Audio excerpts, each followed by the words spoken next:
ఆనందపురం అనే గ్రామం.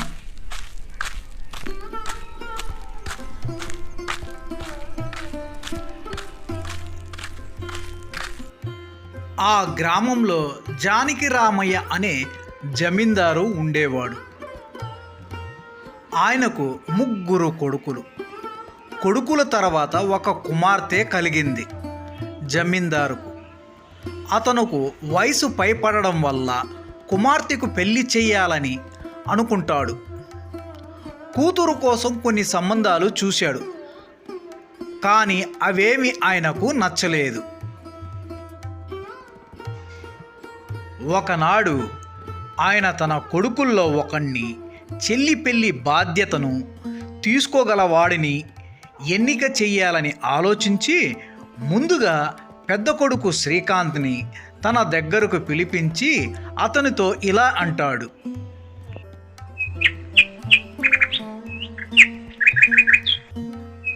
నాయన, నా ఆస్తిని 4 భాగాలుగా విభజించి మీ నలుగురికి సమానంగా పంచాలి అనుకుంటున్నాను. మీ చెల్లెలు సవర్ణకు మంచి సంబంధం చూసి నువ్వు వైభవంగా పెళ్లి చెయ్యాలి.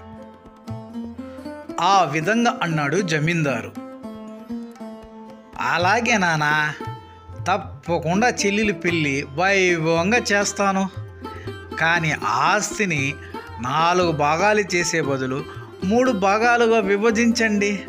అన్నాదమ్ములు 3 కలిసి చెల్లి పెళ్ళికి అయ్యే ఖర్చు అంతా భరిస్తాం.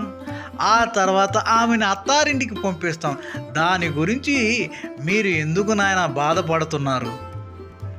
మీరు ఆలోచించడం మానేసి ప్రశాంతంగా ఉండండి.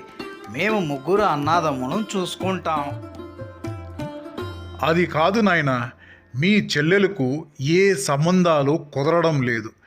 నేను బతికుండగానే అమ్మాయి పెళ్లి చేస్తాను లేదో తెలియడం లేదు. అదే నాకు చాలా బెంగగా ఉంది. మీకు ఇంకా చింత అక్కర్లేదు నాన్నగారు. తమ్ముళ్ళు నేను మంచి సంబంధం వెతికి చెల్లి పెళ్ళి ఘనంగా జరిపిస్తాం. ఆస్తి పంపకం విషయం నేను చెప్పినట్టు చేస్తే బాగుంటుంది. ఈ విషయంలో మాత్రం తొందరపడకుండా బాగా ఆలోచించండి. జమీందార్తో పెద్ద కొడుకు ఆ విధంగా చెప్పి అక్కడి నుంచి వెళ్ళిపోతాడు.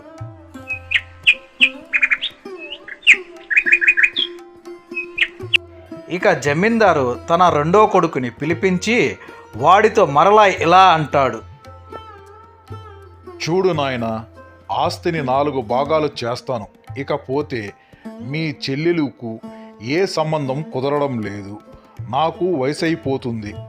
నేను చనిపోక ముందే మీ చెల్లి పెళ్లి చూడాలని ఉంది నాకు.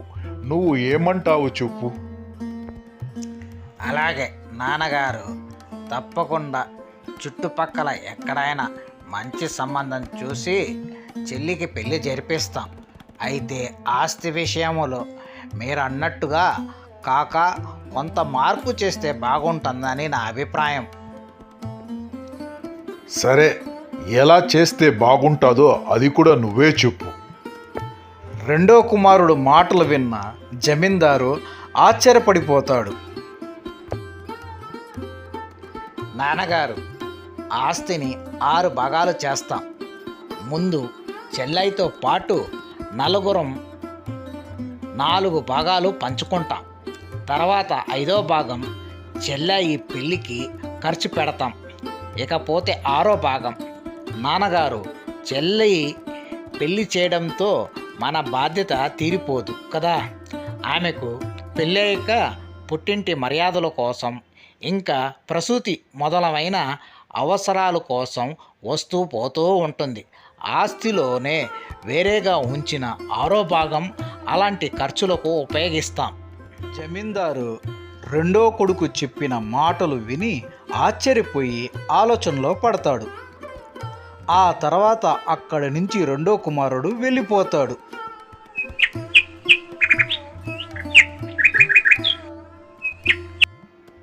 కొద్దిసేపటి తర్వాత 3వ వాణ్ణి పిలిపించి వాడితో ఇలా అంటాడు. నేను సంపాదించిన ఆస్తిని మీ 4 అన్నాదమ్ముళ్లకు సమానంగా పంచాలి అనుకుంటున్నాను. నీకేమైనా అభ్యంతరమా చెప్పు నాయనా. అభ్యంతరమే. ఆస్తిని విభజించాల్సిన అవసరం ఇప్పుడు ఏం వచ్చింది నాన్నగారు చెప్పండి. నేను చాలా ఏళ్ళు బతికేలా కనిపించడం లేదు. నేను బతికుండగానే మీ నలుగురికి న్యాయం చేసి పోవాలనుకుంటున్నాను. నేను పోయాక మీరు ఆస్తి కోసము కొట్లాడుకోకుండా కలిసి ఉండాలి అన్నదే నా కోరిక నాయనా.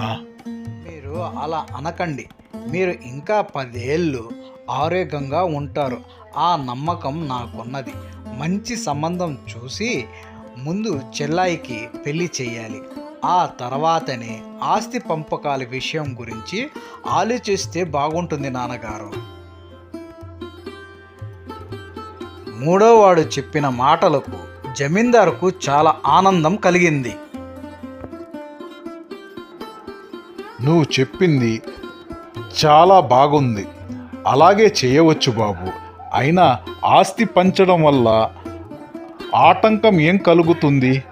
పైగా మీ చెల్లెలకు ఒక వాటా పంచుతాం కదా, అందులో నుంచి ఆమెకు పెళ్లి ఖర్చు పెట్టవచ్చు. ఏమంటావు చెప్పు?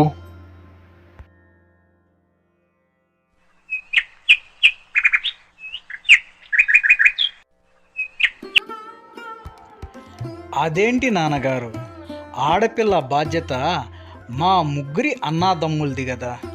అది కాగా ఆస్తిని పంచేస్తే మీ సంగతి ఏమిటి? ఆ పంచడం జరిగాక మిమ్మల్ని ఎవ్వరూ పట్టించుకోపోవచ్చు. ముందుగా చెల్లి పెళ్లి చేస్తాం.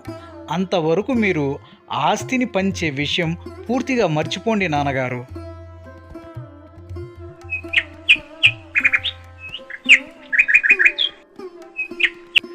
చెల్లికి సంబంధం చూడడం అంత తొందరగా అయ్యే పని కాదు బాబు. మన హోదాకు తగినట్టు ఘనమైన సంబంధం చూడాలి. ఇదంతా జరిగేసరికి నేను ఉంటానో లేదో తెలియదు. చెల్లా ఈ పెళ్ళికి తగిన ఏర్పాటు చేసి ఉన్నాను నాన్నగారు. నాకు మేవావరం జమీందారు వంశానికి చెందిన మిత్రుడు ఒకడు ఉన్నాడు. అతను చాలా మంచివాడు. మన సువర్ణ అంటే చాలా ఇష్టం అతనికి. అతడి చిత్రపటం కూడా తీసుకొని ఉన్నాను. మీకు నచ్చినట్లయితే వాళ్ళ పెద్దవాళ్ళతో మాట్లాడవచ్చు. మనకు అన్ని విధాలుగా సరిపోయే సంబంధం. కొడుకు చెప్పిన మాటలు విని జమీందారు చాలా సంతోషిస్తాడు. కొడుకుతో ఇలా అంటాడు.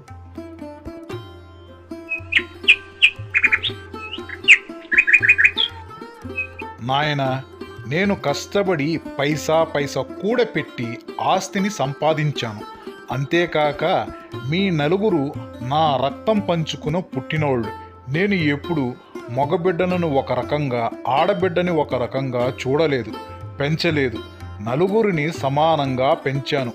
మీ అన్నలు ఆస్తిని ఎన్ని భాగాలు చెయ్యాలో లెక్కలు వేసేవాళ్ళు. కానీ ఒక్కడు చెల్లి పెళ్లి గురించి బాధ్యత తీసుకుంటామని ముందుకు ఎవ్వరూ రాలేదు. కనీసం నా శేష జీవితం గురించి ఆలోచించిన వాడు లేడు. ఆడపిల్లని నీతో పాటు సమానంగా చూశావు. నాకు చాలా సంతోషం.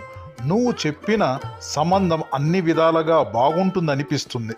రేపే వెళ్ళి ఆ అబ్బాయి పెద్దవాళ్ళను కలిసి చెల్లి పెళ్లి గురించి మాట్లాడుకుంటాం. చిన్న కొడుకు మాటలు విన్న జమీందారు సంతోషిస్తాడు. అక్కడి నుంచి బయలుదేరి వెళ్ళిపోతాడు చిన్నవాడు.